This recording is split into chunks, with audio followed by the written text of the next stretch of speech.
Once again, the morning comes, a brand new day, the same old sun. I'm drinking in the air of dawn. The city shines and sings her song.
has got me working hard and making plans, trying to build a castle in the sinking sand, holding on to things I made with my own hands, but it's fading, and I don't wanna chase the wind,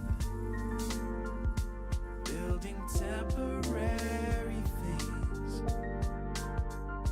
give me shelter in the wings, in this freedom I will sing, 'cause I was made for more.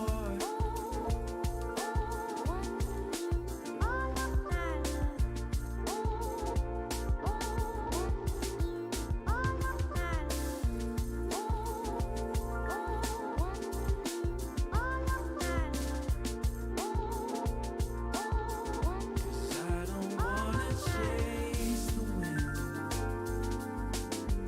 building temporary things, give me shelter in the wings, in this freedom I will sing, 'cause I was made for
daydreaming again, as I look out the window and see the wind softly moving the trees, and just for a moment I'm free.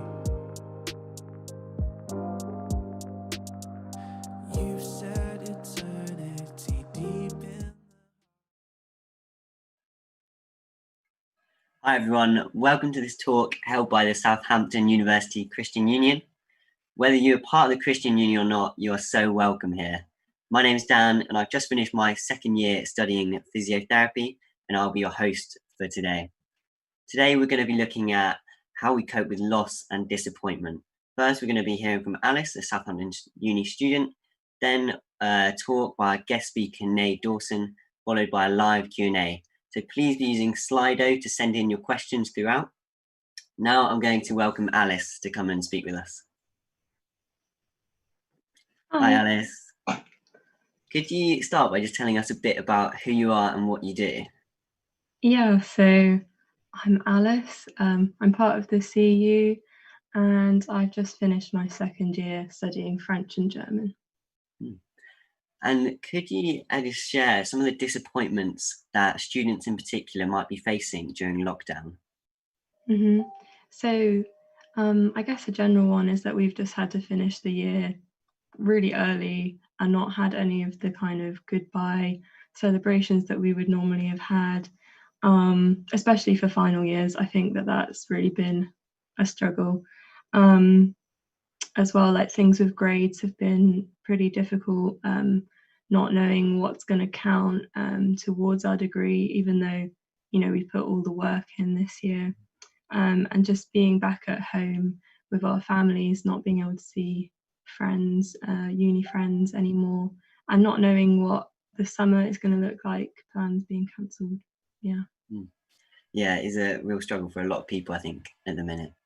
And so for you personally, what disappointments or losses have you faced in this time? So I was meant to be going on my year abroad in September, which I was already pretty nervous about, and I didn't especially want to go on it, leave Southampton and all my friends. But I'd kind of got my head around it and thought, like, okay, God's going to use my year abroad in a really good way. And now it's been postponed at least till January. It might not happen then either. And I guess, yeah, there was just a lot of disappointment for me in that, I thought that was going to be like an exciting experience, and now I'll just be either at home or possibly in Southampton, but not with very much to do. And yeah, it's just all a bit odd and disappointing. I'm sad that I've got to move out of my house with my friends, and yeah, things just seem a little bit disappointing in terms of that next year. Yeah, I'm sure. So what kind of things have you found helpful during this time of uncertainty? I guess, like I said, I was expecting that God would use my year abroad, even though I didn't especially want to go on it. Um, but I guess I've come to realize that He can use the next semester as well, even if it's not as exciting, if it's going to be a bit boring. He's still got good plans for it. So my faith has really helped, and I know that He's going to be like with me through it all, and hopefully it will bring me closer to Him as I face those struggles. Um, I'm quite glad that I get to spend another semester with my friends in Southampton instead of having to live abroad by myself. But yeah, I guess just holding on to God's promises and that kind of hope which can't be taken away by temporary things. Yeah, that's good. Well, Alice, thank you so much for sharing that with us today. And it'd be great if you guys watching could also share your experiences of loss and disappointment on the Slido page. Yeah, thank you, Alice, for sharing with us. So now I'm going to welcome up Nay Dawson, who's going to speak more on this topic of loss and disappointment. So hi, Nay. Hey, Dan. So Nay, first of all, can you just tell us a bit more about yourself, who you are and what you do? Yeah, thanks so much. It's really good to be with you all today. So I'm Nay. I live in Southampton, married to John, who works at the hospital. He's trying to grow bones and tissue and cartilage for people with arthritis. We've got two little girls, Anya and Agnes, and they're at home. So we have become not so expert homeschoolers. It's pretty intense trying to work and have kids at home. So yeah, that's me. I work with students across Europe. I'm a training coordinator, and I'm trying to raise up female speakers across Europe. So that's one of the projects that I'm involved with. Yeah, it's great. It's great to be with you today. And Nate, could you also give us an interesting fact about yourself? Yeah, I never know what to say, and I thought I'd consider it, and then I didn't.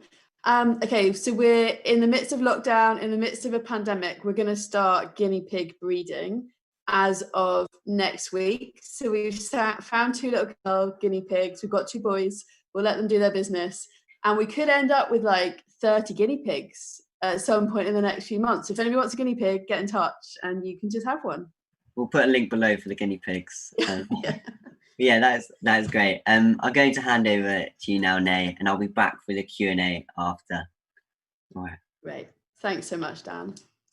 So I wonder how you found lockdown. I wonder how it's been for you, what your losses and your disappointments are. For me, as I said, I'm at home, I've got family, I've got community. So in one way, we're not lonely, but it's been incredibly stressful. There's so many things that we've lost. My freedom, my inability just to see friends and chat to friends at the school gate. My ability to travel and fly for my work or just pop to the shops when I want to. There's so many losses that all of us are experiencing. And whatever your loss is today, I want to say that it's your loss and it's valid because it belongs to you.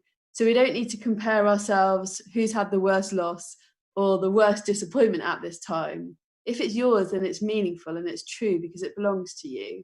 But right at the start of lockdown was probably one of my worst losses. There was a friend from the school that my children go to. We knew that she had terminal cancer, but we really hoped she wouldn't die in lockdown.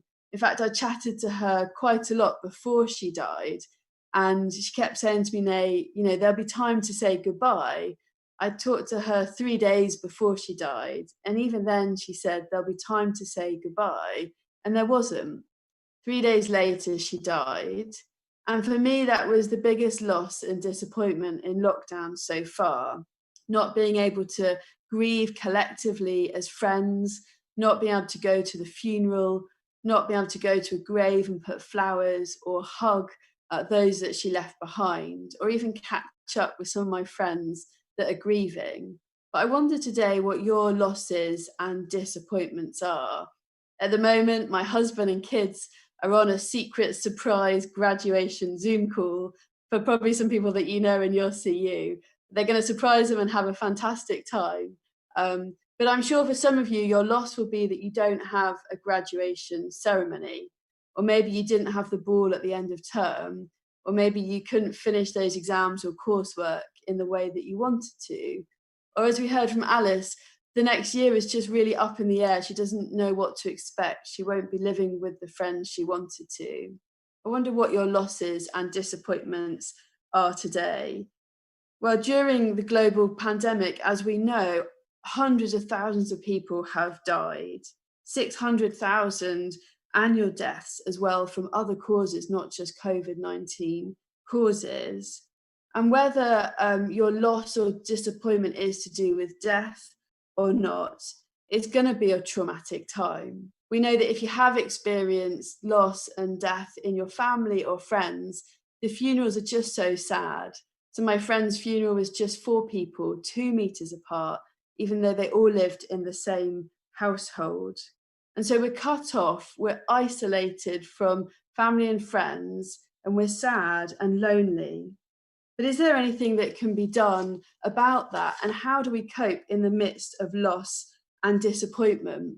Well, I've got a few tips. I'm not an expert in any way. I'm just a very ordinary person who is a Christian and believes that there is hope that can be found even beyond death. But I just want to share some top tips that I've learned in the last few weeks. The first is that we need to be really real with ourselves and show self-compassion. It's tough for everyone being in lockdown, whether you're on your own or with family, whether you're really bored or you're really busy. We need to show self-compassion and give ourselves space to express and to process the losses that we're feeling and the difficult emotions. But often, I don't know if you're like me, with just a stiff British upper lip. We can't cry, we can't express ourselves. But I want to encourage you to learn how to lament and how to find time to express yourself. Because if we don't, we, like a balloon, grow bigger and bigger and bigger and one day just explode, maybe at the most ridiculous thing, like when my child says, "Mummy, mummy, mummy, can you help me?" or her chain breaks on the bike.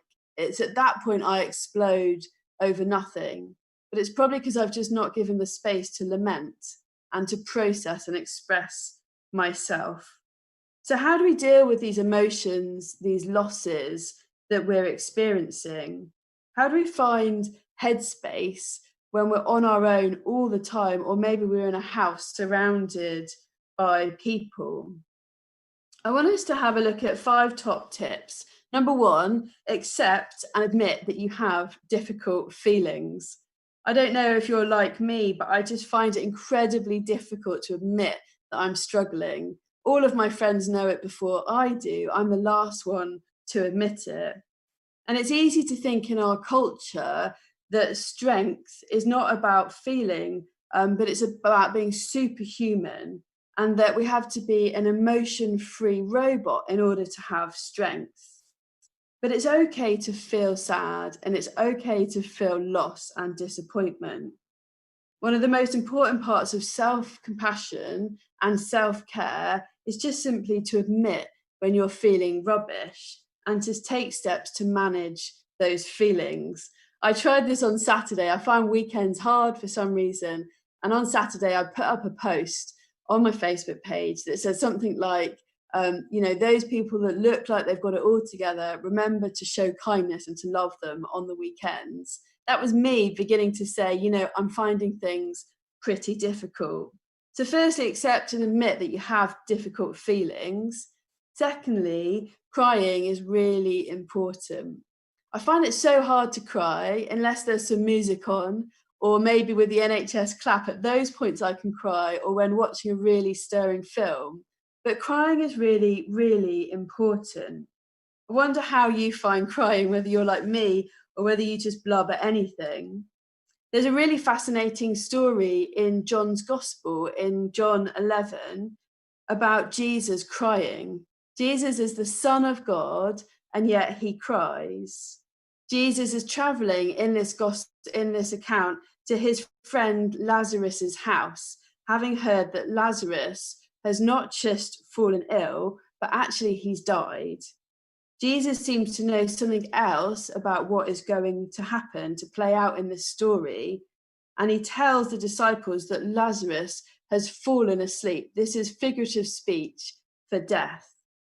But he, Jesus, is going to go and wake him up. Considering that Jesus knows all this, should he really have had any emotions? Do you expect him to have any emotions? So Jesus arrives in a story that will end in raising Lazarus from the dead. And Lazarus has been dead for 4 days when Jesus gets there. He and his disciples are greeted with a wall of grief from Lazarus's family and friends. Not just sadness, there are other emotions there, anger, resentment, that maybe Jesus could have come sooner and that Lazarus wouldn't have actually died. But in the midst of this, Jesus, the Son of God, who knows everything and is all powerful, he does something really, really strange. When you bear in mind that he knows he is about to raise this man from the dead and replace all that grief with relief and celebration, it says in John 11:35, Jesus wept. And I want us to pause and remember that our God is a God who stops and weeps, even though he knows that he will raise Lazarus from the dead. But why? Why does Jesus cry? Why does he not just get on and heal him? Because he knows he will. What this story teaches us is clearly that there is an important purpose in tears. There's a significance in this moment that Jesus takes the time to allow his grief and his expression. So if Jesus can cry, the Son of God, then I want to encourage you and I today to cry too. My third point is that we shouldn't lament alone. We shouldn't express our loss and grief alone. And you might say, Nay, how is this possible? We're in a pandemic. I can only meet 5 other people, unless maybe you can possibly social bubble. But feeling rubbish and crying on your own is just not helpful. It's probably how you feel if you've just cried yourself to sleep all night, or you've howled in agony or isolation. But the presence of other people in these moments of sadness are really, really powerful. And so I want to encourage you not to lament alone, but to lament and to pause and grieve with other people, to be honest with other people, And as you see in John 11, Jesus doesn't just run away on his own and grieve. He grieves with the family and friends of Lazarus. And as Jesus grieves with others, it reminds us something about the character of God. So as you share your losses, whether it's about your year abroad or your lack of graduation, as you open up and are honest about your losses, I want you to remember the kind of God that we have. So let me read for you from Psalm. So Psalm 56, it says this about God: "You have stored my tears in your bottle and counted each of them." Do you hear what that's saying? You have stored my tears in your bottle and counted each of them. The Psalms are full of examples of people pouring out their grief to God. And what does God do? He stores the tears in his bottle and he counts them. So God doesn't just hear your tears about your year abroad, about your cancelled graduation, about your family member that's died. He holds them, he records them, and he responds to them. Let me read you Psalm 34:18. If your heart is broken, you'll find God right there. If you're kicked in the gut, he'll help you catch your breath. So I want to encourage you today, whether you believe in God or not, to share your feelings with God, because he is a God that hears them and responds to them. My fourth point is that in a crisis, people sing.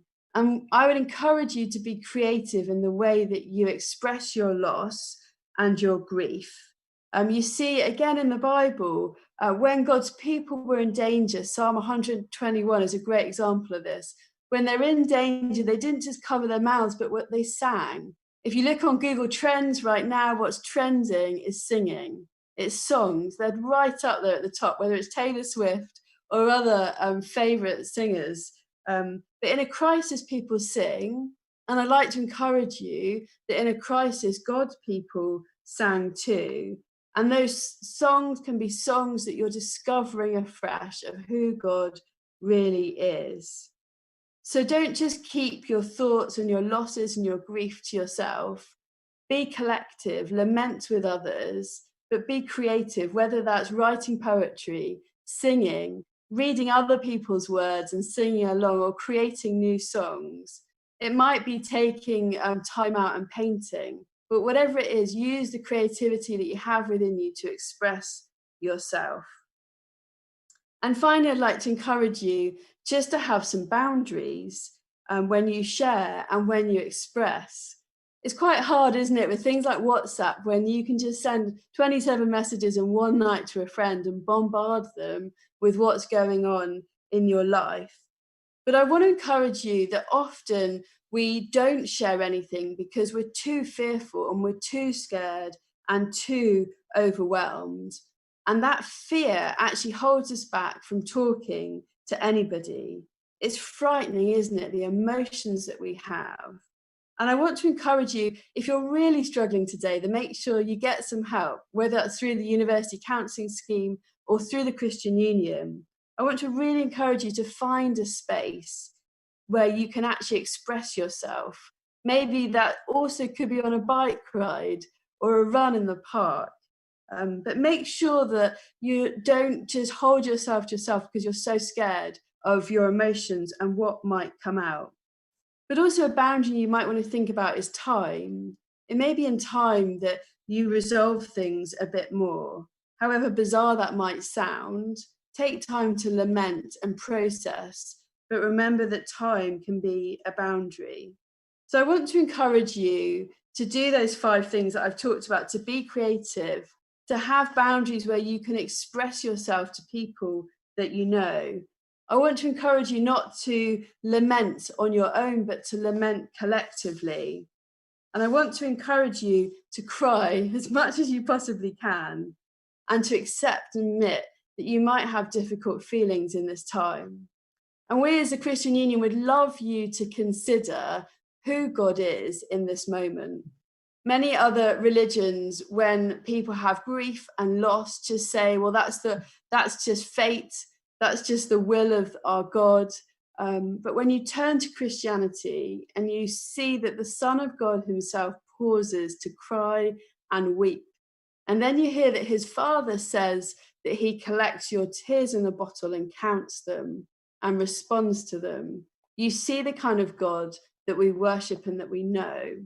I've got 2 daughters, and one of them last night fell off a chair and banged her cheek, and the tears were coming down her eyes. As a mother, I could wipe those tears away. That's not something you could do to my daughter, but as her parent, I can wipe her tears away. And we believe in a God who is a father and who wants to know you and wants to bring you into his family. And because of that, he wants to know you personally, and he can wipe away every tear from your eye. So we'd love to turn now to a time of question and answer. We'd love to hear what your thoughts are on loss and disappointment. And we'd love to hear if there are ways in which you've been able to help yourself and others in this time of lockdown. So thanks so much for listening. Yeah, thank you so much, Nay. That was brilliant. And thank you for being so open about your own experiences and losses there as well. So yeah, we've had some really great questions in, which we'll just kick right off with. So the first question is, how do you draw the line between allowing yourself to feel sad and then dwelling in the sadness for too long? Yeah, that's a great question. And I think the problem of lockdown is we just can't see people. We're not doing ordinary things. So say you're weeping through the night, but you know the next morning you have to go to lectures, you see people, it picks you up somewhat. And I think having routines and patterns in your life of healthy things like exercise, trying to chat to people on a regular basis, can really help and interrupt grief in a good way. And the point about boundaries is that our emotion, we can either hide them away so much we do nothing with them, or we let them spill into every single bit of life. So I'd encourage you to make sure you clean your house, your bedroom, make sure you chat to people who aren't just going to be listening to you, but where you're listening and investing in them. And I think that kind of interruption into life can help you. But I think we either go for just letting it overtake us and everything, or just not opening up at all. I think if it is taking over your life completely, it's worth getting some help. So I read something the other day about 10 signs that anxiety is creeping into your COVID-19 life. And I was like, oh no, I scored 8 out of 10 on this. This is a disaster. I need some help. And it said, if you score 1 out of 10, go to your GP. So I do think, sometimes I think particularly in coronavirus, life can creep up on us. So just be careful. And if that is you, get some professional help. Great answer. So the next question that we've got in is, isn't being angry a sin? How can it be an okay thing to express? Yeah, I mean, there's righteous anger. So God is angry at things in this world. He's not a God that just sits back and is okay with some of the terrible things that are happening in our world today.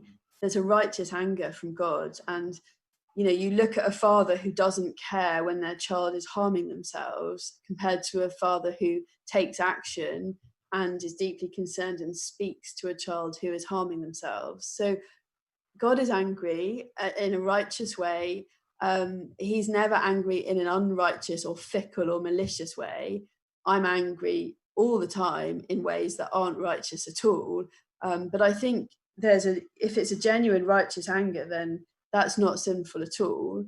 And actually, that's where looking at Lamentations, a whole book in the Bible where people lament, or looking at the Psalms, what I love about the Psalms is they're so honest. They pour out their emotions, their grief, their anger at God. So absolutely, God is big enough to handle your emotions and your anger. Thank you. And so the next question says, I struggle to know what to say to people who are struggling with grief when I can't be with them. What do you say to help? Oh, yeah, absolutely. And in fact, my friend just sent me twice this morning on WhatsApp a document on how to help people that are grieving, because obviously I've not been very helpful with my smiley emojis and strong arm emojis. It's just not working. So yeah, let me just try and find what that is actually. 2 2 secs. Yeah, so how to support someone who's experienced trauma and echo. It's echotraining.org. So you could look there. I've not read it yet. I think personally, when I suffered greatly, I miscarried before my first daughter, and then with my second daughter, I had terrible surgery, and I really struggled to conceive. And lots of friends gave me really poor advice.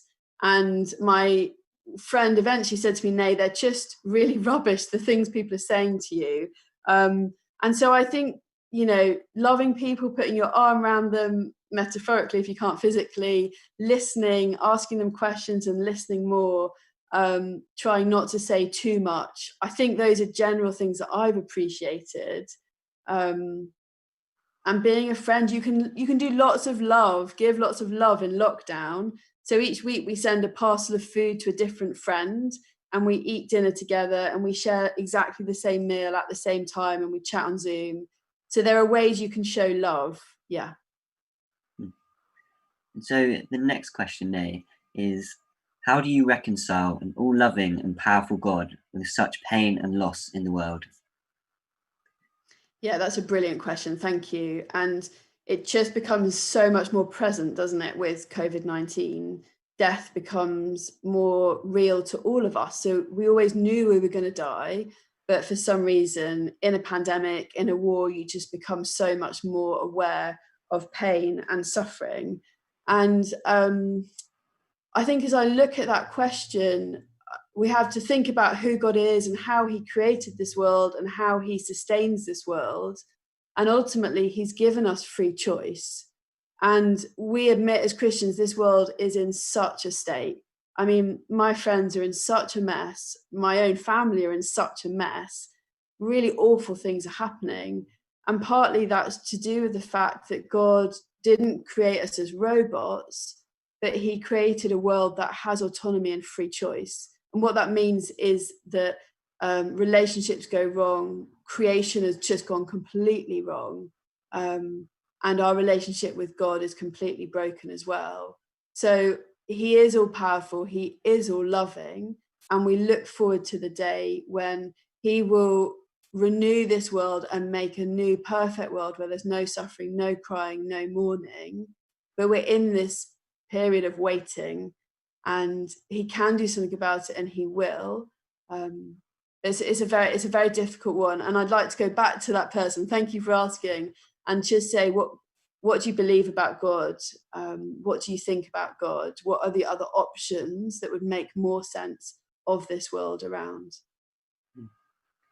So another question, it says, I feel like the whole world is crying out in so many ways at the moment, and I feel it all so intensely. I never know what to do with all these emotions I feel. Yeah, I mean, I totally agree. It's so overwhelming. Life was already overwhelming with 24/7 news before this happened, and now everything is in just such a mess. And I think it's back to doing some basic healthy things that just keep you going as a person, keep you resilient. And for me, that's exercise, eating well, seeing people as much as I can. We do these doorstop knocks every day, just walk around our neighborhood, see who's in and knock on the door. And I think it is really important as a Christian. I do believe God can do something about this mess. And I believe that there is life after life because I believe in resurrected bodies. So you look at the account of Jesus not only dying for the mess of this world, but rising again and being victorious over death.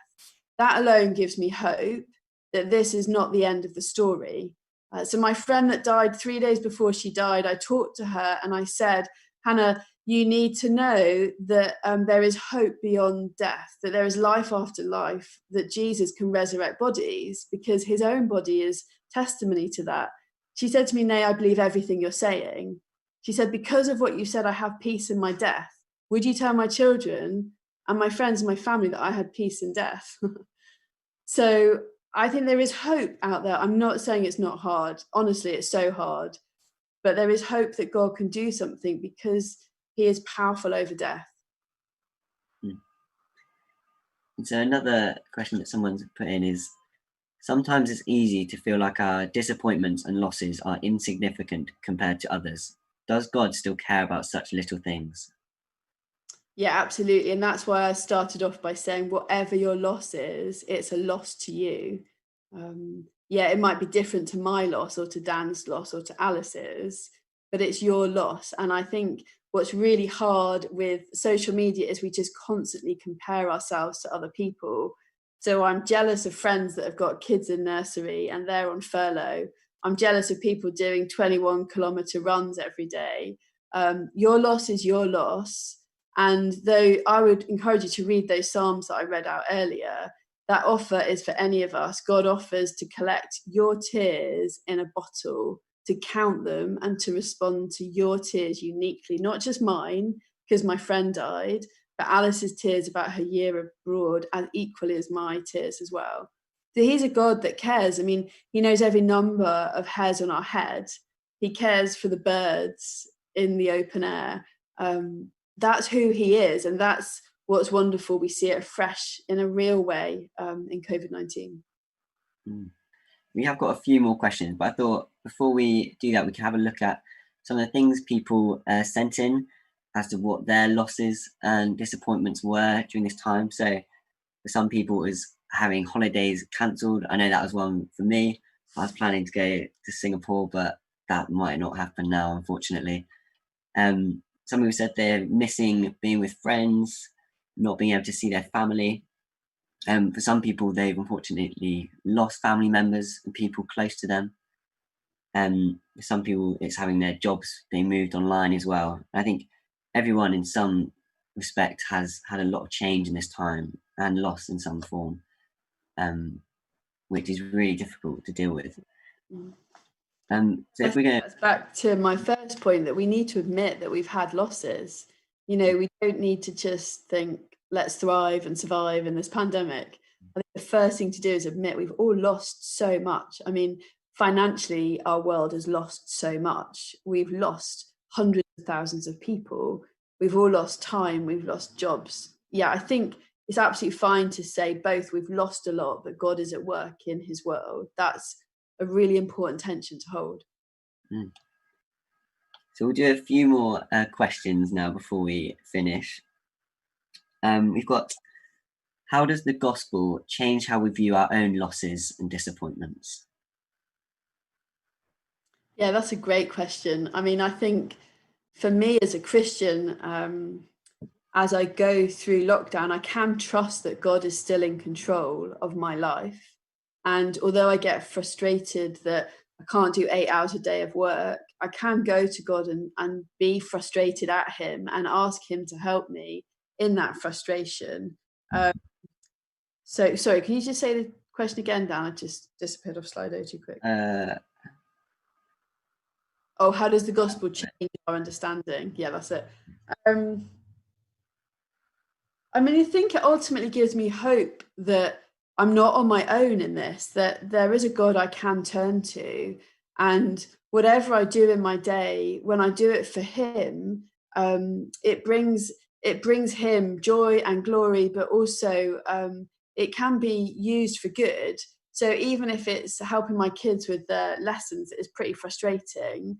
Even if it's cleaning up the house the entire time, how I live because I live for him can bring great things in this world. So it's partly having a big view of long term what God's going to do, but also how actually just in the immediate I can be someone that is content with my day, because I don't need to prove my worth in how I live, how many hours I do, how effective I am. I can be content with who I am before God and my family. Yeah. I think we'll just do one more. So how can Jesus be our hope in this difficult and unpredictable time where we're facing so much hurt, confusion and loss? Why shouldn't I turn to worldly things? Yeah, and I mean, it's a really great question. Thank you for whoever sent it. And it's a bit, like last bit is a bit hard in terms of turning to worldly things, because I think everything we do, as long as we do it for God, brings honor to him. So I've really enjoyed like National Theatre Live. I've really enjoyed Netflix. I've really enjoyed baking. And in some ways, they might be seen as things that are alternative to God. But actually, I believe He created this world. He made us to be humans. And in being human, there's something about honouring Him that's really, really important. So He didn't make us as robots who just exist without people, without food, without entertainment. But I do think when I turn to them and I completely ignore God or forget Him, of course that's going to be a problem. So when I turn to a bottle of wine, instead of turning to God and saying, I need help, and thank you for providing wine and Netflix and great things for me to enjoy. But when I turn to them as my God, that's a real problem for me. And we know that alcohol consumption is risen massively in lockdown. So has drug consumption has risen massively. So have books and films, like the sales and hot tubs. But why do we need to turn to novels and lose ourselves and escape? Why do we need to turn to alcohol? And I think in this time, God is saying, I'm here, come home and be with me. Come and find rest in me. There's a bit in the Bible that says, when you turn to me and find rest in me, my yoke is easy and your burden is light, which is basically saying life can be light and simple. You can find rest in God. And finding rest in Him is all about understanding that He's the one that's rescued us. We don't need to rescue ourselves, whatever mess we're in today. We don't need to turn to alcohol to rescue us or books. We can turn to the one who rescues us Himself.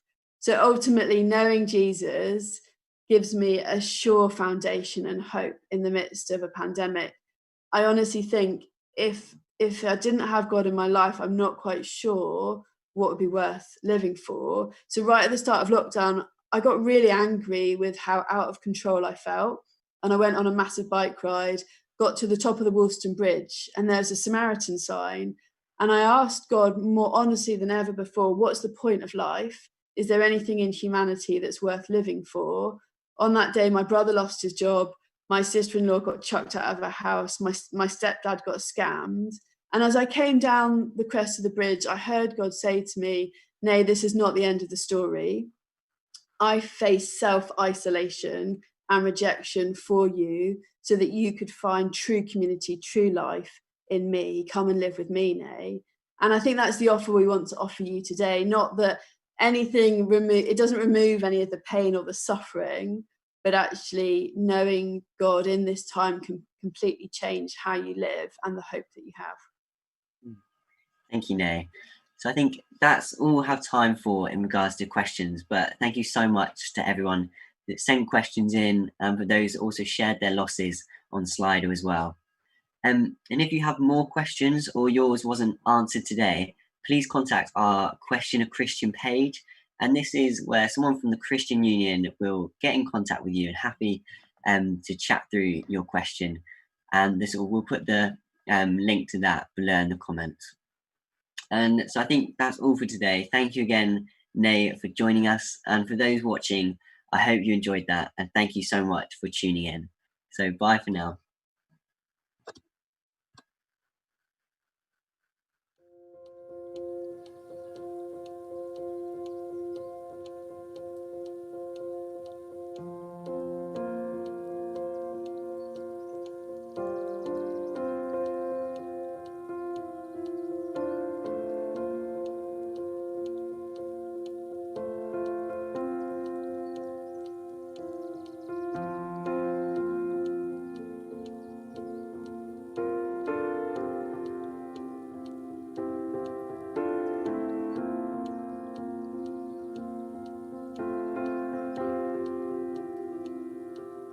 Once again, the morning comes, a brand new day,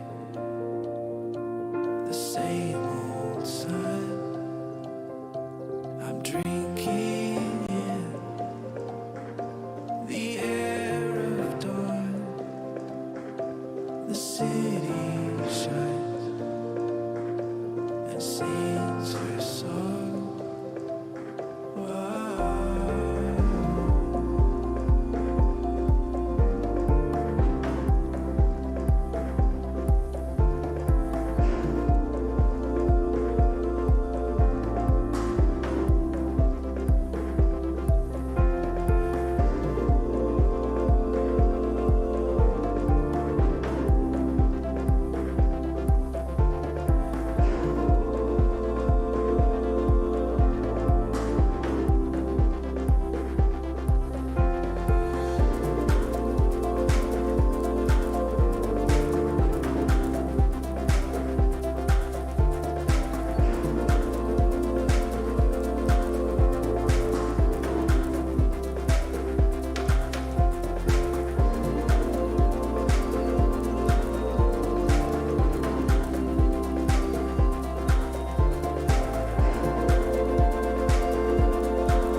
questions.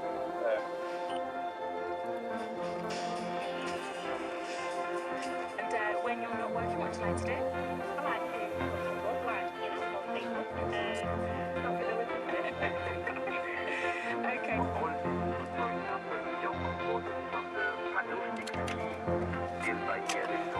Search and then make.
Life has got me working hard.